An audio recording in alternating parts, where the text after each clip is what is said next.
What's happening? It is fall and I am ready for apple pie. Okay, I know like fall just started. We had our first like really cold snap last night. I'm not waiting anymore. Okay, it's apple season. It's time to go ahead and make it known. So today I'm going to make miniature apple pies, and what I did was make some of my pastry dough, and you can find the recipe here on my Kitchen Bravo channel.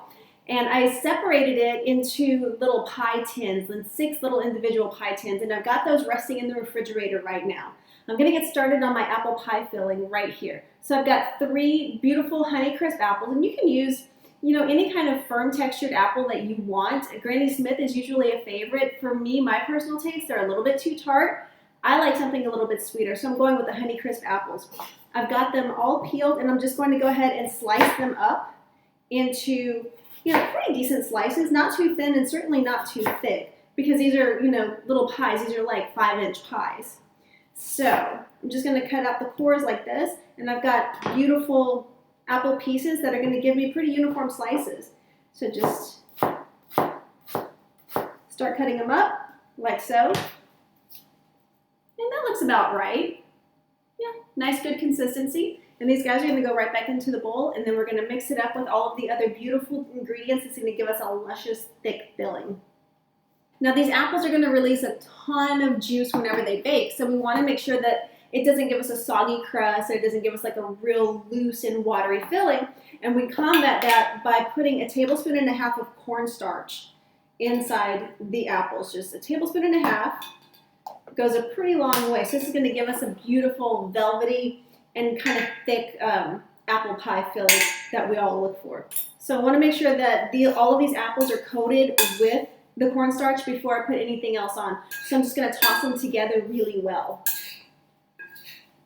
Okay, I like to be super thorough when it comes to mixing up the cornstarch on all of the apples. So any of the slices that are stuck together, I go ahead and kind of fan them apart, but I also make sure that I get all of the cornstarch off of the side of the bowl too.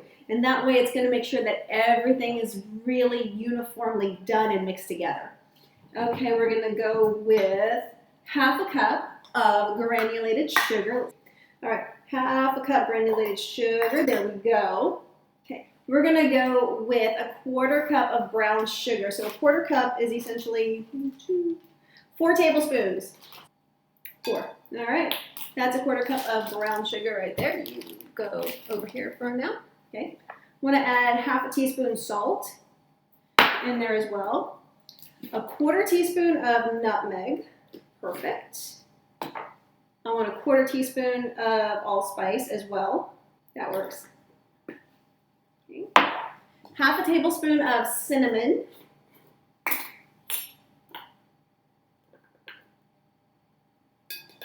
Awesome. And 1/4 teaspoon of ground cloves. And all I had were whole cloves, so I just ground them up fresh, which is so awesomely aromatic. It smells like fall. Okay. And I want to add a really good pop of acid in there, and I do that by grating orange zest right into the mix. Okay, we're going to go with a solid teaspoon of orange zest, just like that. Okay. Mix it all together. All right, we're going to give it a little taste now.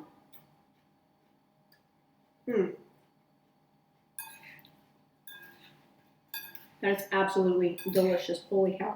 Okay. I think I'm going to go with 1 more tablespoon of brown sugar. So it'll be 5 tablespoons altogether. Dude, this is like freaking nuts. Okay.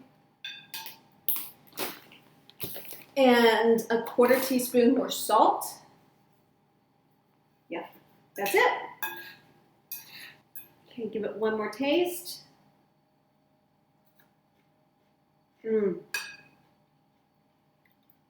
This is going to be the best pie ever.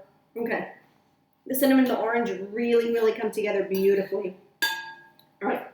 We're going to let these apples marinate for just a few minutes. We're going to set these guys aside, and we're going to par bake our miniature pie shells. I've got my pie shells right here, and like I told you, I'm making the very small pies. because if I make a whole pie, then I'm going to eat the whole pie, and I'd rather eat one of these guys instead of a whole pie, which I've done many times before. Another story, another day. Anyhow, I rolled out my pastry dough and I've docked the crust, and it's been sitting in the refrigerator here for just a few minutes, probably about half an hour actually, because I wanted to firm back up again, because as the butter in the pastry crust melts, it's going to kind of shrink up in the pie crust, and I don't want that to happen. I know it's going to happen whenever it bakes, but I want to try and minimize that as much as possible.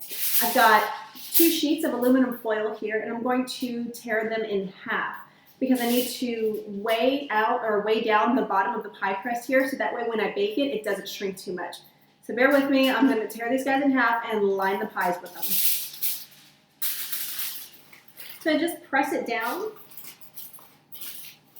into the pie crust, shiny side down.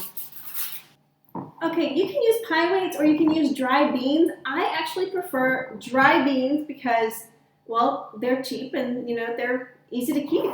So here we have some dried kidney beans, and I've used these before as pie weights, and I'm going to take a big handful, probably about half a cup worth, and drop it into each of the foil pockets that I made inside the pie shell. Okay, I know I said about half a cup of beans in the pie, but it looks to be more about 3/4 of a cup. There's not going to be an exact measurement because you want the beans to be at the very top of the pie crust. You want to try and keep the sides of it from shrinking in too much as well. So you want to go ahead and just fill these up as much as possible to the top. All right, my oven is preheated to 425 degrees Fahrenheit, and these are going to par bake in the oven for about 10 minutes. Our par baked crusts are done. They didn't shrink up too much, but a little bit, you can see right there. So I'm going to set these on my rack and kind of move it out of the way here, because we're going to make Dutch apple pies today. So it's going to have this beautiful oat streusel topping. It's going to be fantastic. So while those guys cool, I'm going to work on our topping. Then we're going to dump the beans, move the foil, fill them, flip them. You'll see, it's actually quite simple. Okay, so to get started on the streusel topping, I have half a cup of softened butter right here. It's 1 stick of butter. I'm going to put 1 cup of oats into the butter right here, just on the side. 1 cup of oats, perfect. Okay, I want 2/3 cup brown sugar.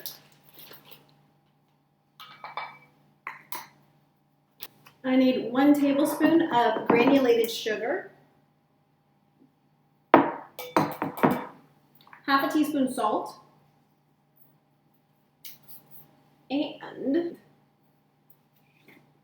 a teaspoon of cinnamon.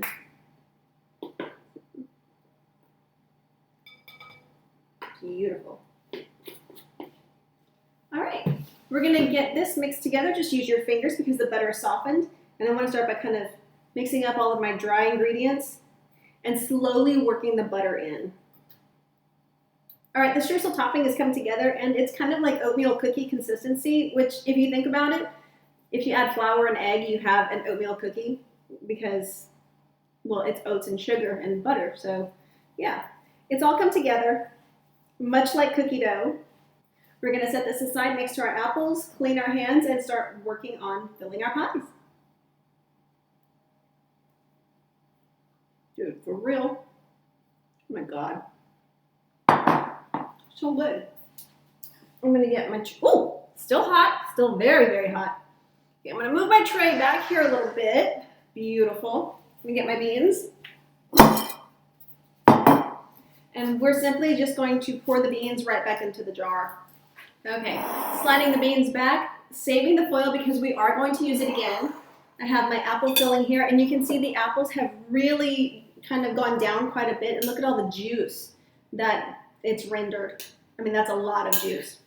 All right, we're gonna take a generous handful of our apples and just put it right into our pie crust.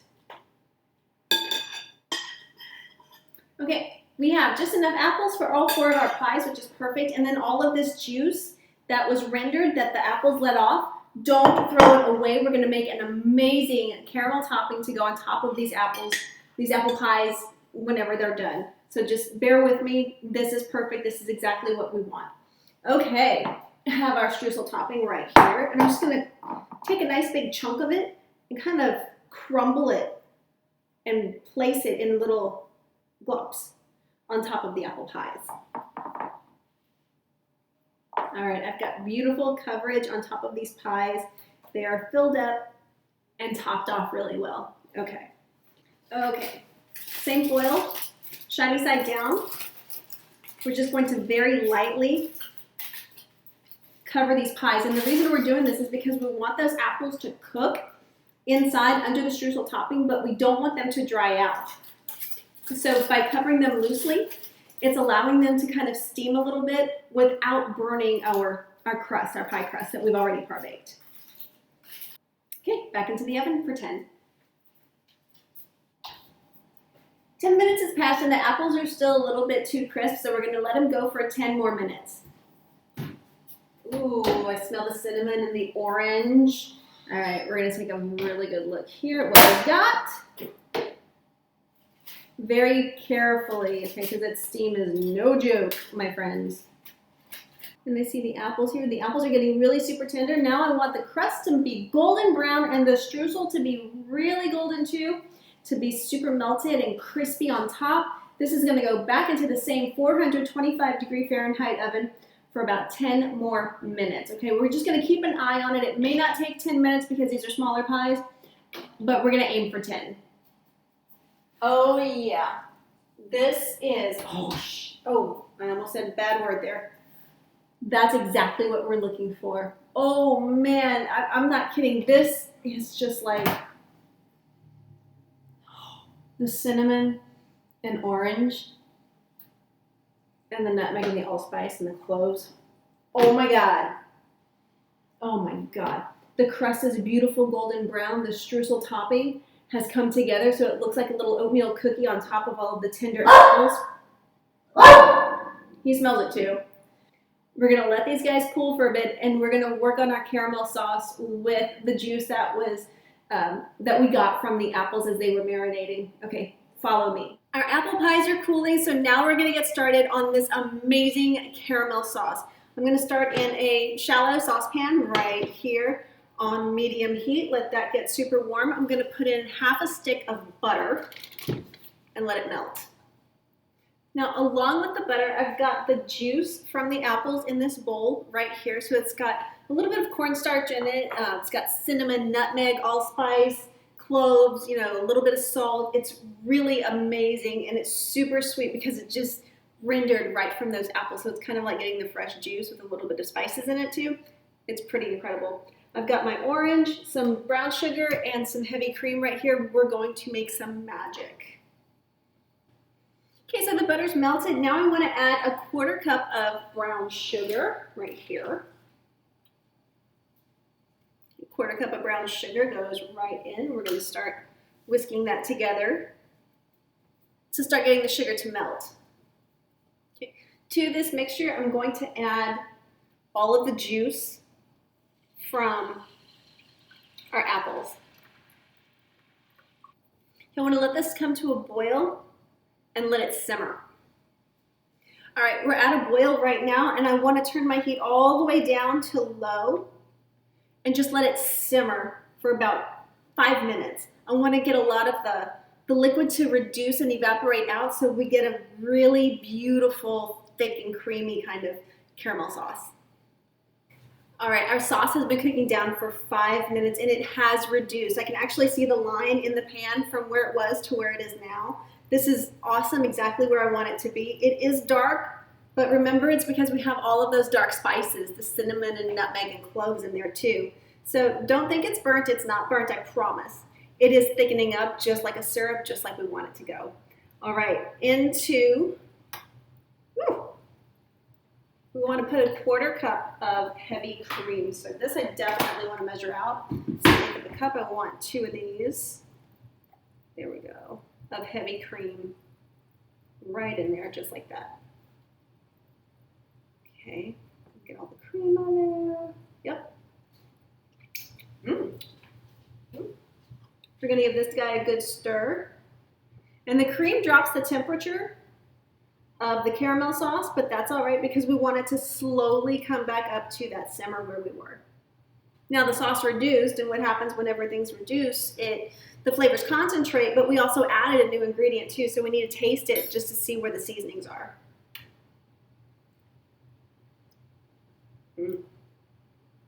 It's really good. Really very good. All right, we're gonna let this simmer on low heat, the lowest setting you have, for about 5 more minutes and see if it thickens up. Awesome. I think we're gonna give it 5 more minutes, and then it should be at the consistency where we want it, where it's not gonna be too thin, it's not gonna be too thick, but it's gonna have just the right texture that we're looking for to leave a beautiful nappe glaze over the pies. And this is much thicker than where we were before. Oh yeah, that's what we're looking for right there. Gorgeous. All right, look at this, see here? And it doesn't move back. That's what we're looking for. That flavor is exquisite. Okay, we're gonna kill the heat. And now, that's what I thought I did. We're going to get one of the pies. And I think I'm gonna go with this guy right here. So they're nice and cool and I can handle it now. And you can see as I turn it, oh, there we go. The bottom is golden brown, so you know it's cooked all the way through. I'm gonna turn it back over here and very lightly set it on my plate. All right, this guy, thanks for coming. I'm gonna get a spoon now and drizzle just a little bit, see now. I'm gonna drizzle some of this right over the pie, just all over. Don't be shy. Do not be shy when it comes to little extras, a little sauce. Go around the plate too if you want. Why not? Okay. I'm so ready for the taste test. As we know, God, the caramel's so good. Okay, so as we know, the pie was cool enough to handle, so it's cool enough to eat. The caramel is nice and warm, so it's gonna just kind of like bring the temperature up just a little bit without being too much. Let's dive in. Got a fork and my knife. But before I cut into it, I have to show you this gorgeous piece of dessert right there. Oh my God. Cinnamon and apples, hint of orange. Whoa. How can you not love this? There we go. Lovely. Right there. Let's see if we can get this bite up. Look at this. Okay, I'm gonna get a little closer, see if I can't drop it. Look at that. Beautiful little wedge of Dutch apple pie. Yeah, look at all of those apples. You see the layers of apples in there? That pastry crust, that streusel topping, the caramel on top. I mean, look at that. That is begging for a bite. Oh my God. This is by far one of the best apple pies I've ever had. I said earlier I was tongue-tied because I couldn't wait to bite into it. Totally worth the wait. I'm not kidding. The apples are still just a teeny tiny bit crisp.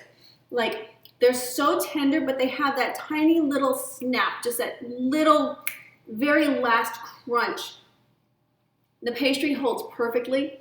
That streusel topping gives it just that tiny little extra element. And that caramel. What can I say? It's apples and caramel. I mean, it just goes together. All right. I'm gonna get another little bite of this guy right here. And then I'm gonna go sit and enjoy this. And